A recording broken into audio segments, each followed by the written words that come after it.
Have you ever heard of Shetty? Let's begin to discuss him real quick. Jay is a British Indian self-help author and self-proclaimed relationship guru who oftentimes gives followers, advice on relationships and human psychology. He also gives life advice in general.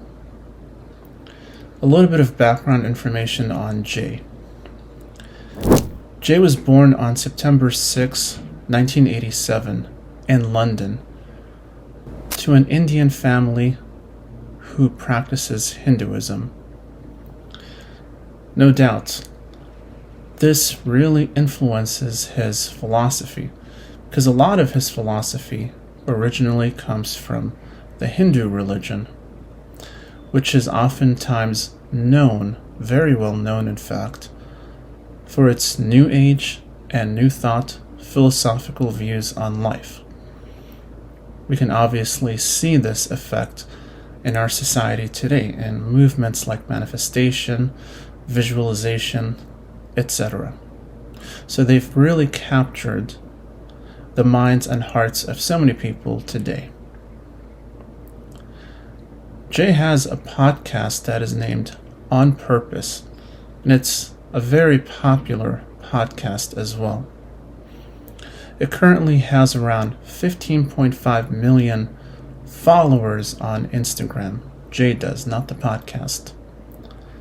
And on YouTube, he has around 4.73 million subscribers. So somebody who is very well known. He's not just some sort of pariah by any means, and is not somebody who is shadow banned or completely unknown. Jay is known to have a bachelor's degree of business, and he worked as a digital strategist for a firm called Accenture. Eventually, though, things didn't work out, so he broke off from there and he became an independent contractor, specializing in content creation, since that was his specialty all along. After becoming famous through the Huffington Post, where a journalist saw his talent and asked him to make videos on the website, he made multiple appearances on TV in famous shows. Some of those shows are The Ellen DeGeneres Show and The Red Table Talk. This is where he started to get more eyeballs on him, and his fame really catapulted him into stardom. In 2019, he launched his podcast On Purpose, which I talked about previously. According to Forbes, this podcast was the #1 downloaded podcast when it comes to the topic of health.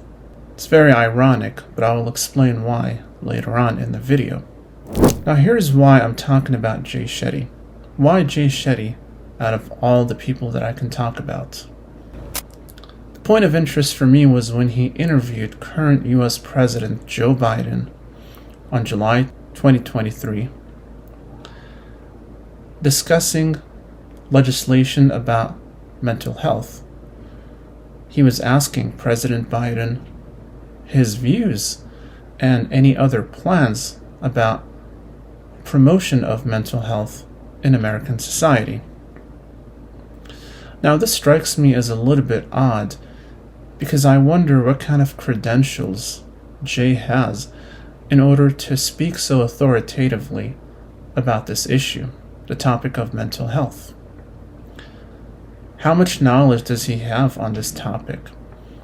Is he just somebody who is capitalizing on the fact that in today's society, mental health is such a big issue? Who knows? But I will discuss it in the video as well. Now here's where I don't want anyone to get me wrong. I think that advocacy for mental health is good.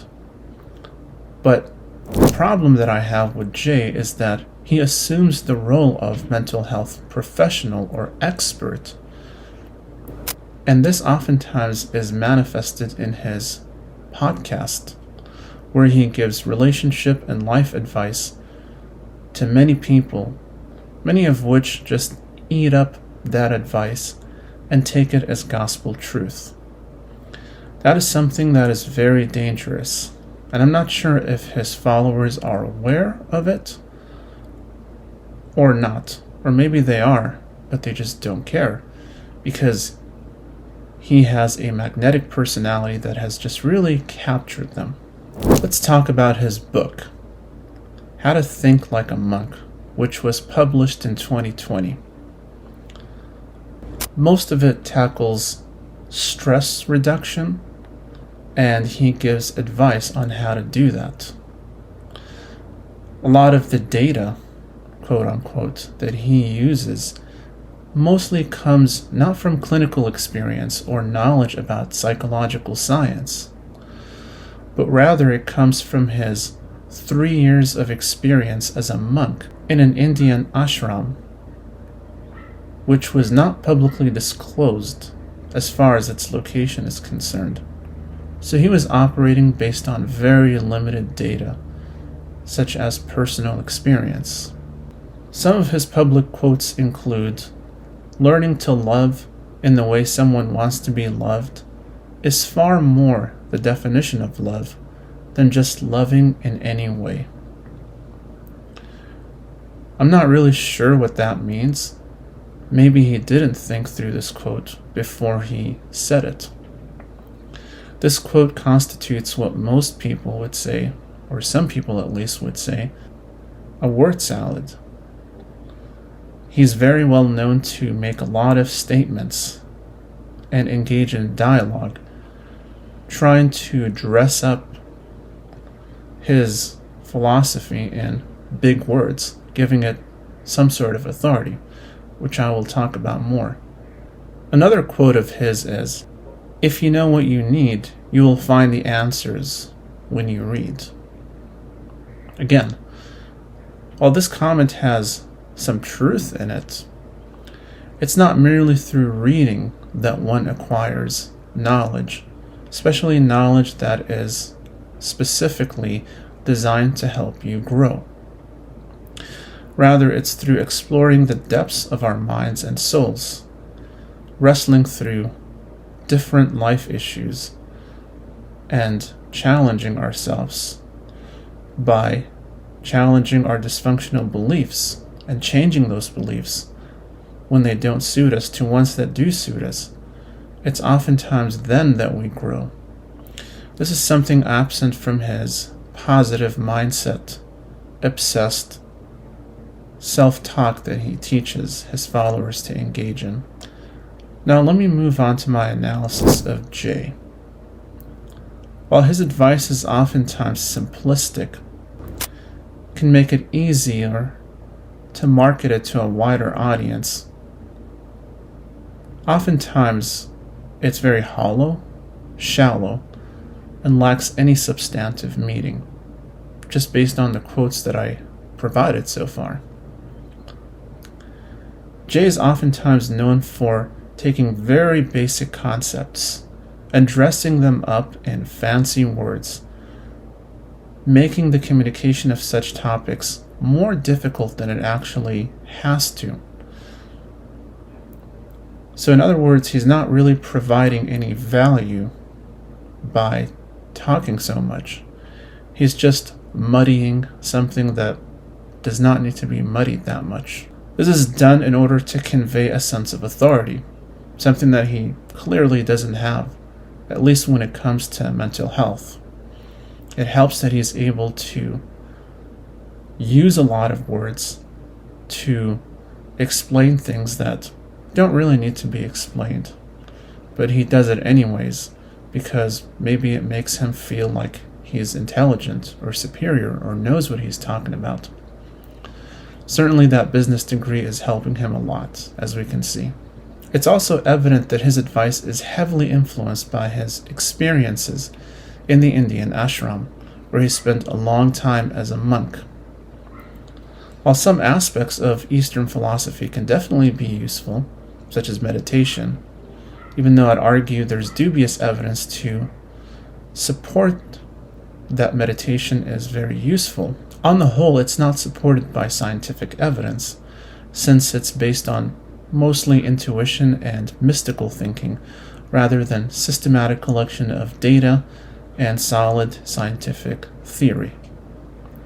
Again, from a business standpoint, this makes sense. From a scientific standpoint, it does not make sense. On the whole, though, do I recommend listening to Jay? Well, only if you're seeking entertainment instead of serious advice.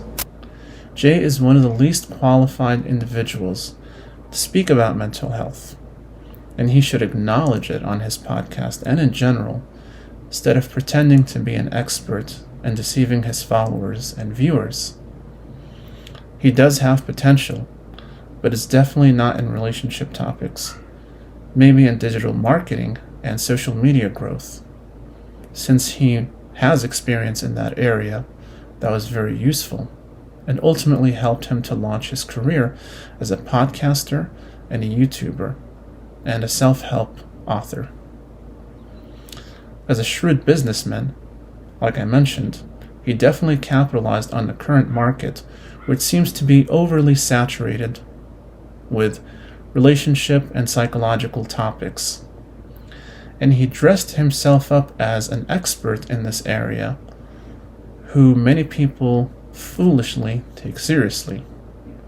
He definitely knew what he was doing before he got into it, and he was able to present himself in a way that many people can relate to, even though his advice makes little to no sense for the most part. If you like this content, make sure that you like it, subscribe, comment, and share. It's really going to help me to push the content out into the algorithm. Thank you for watching.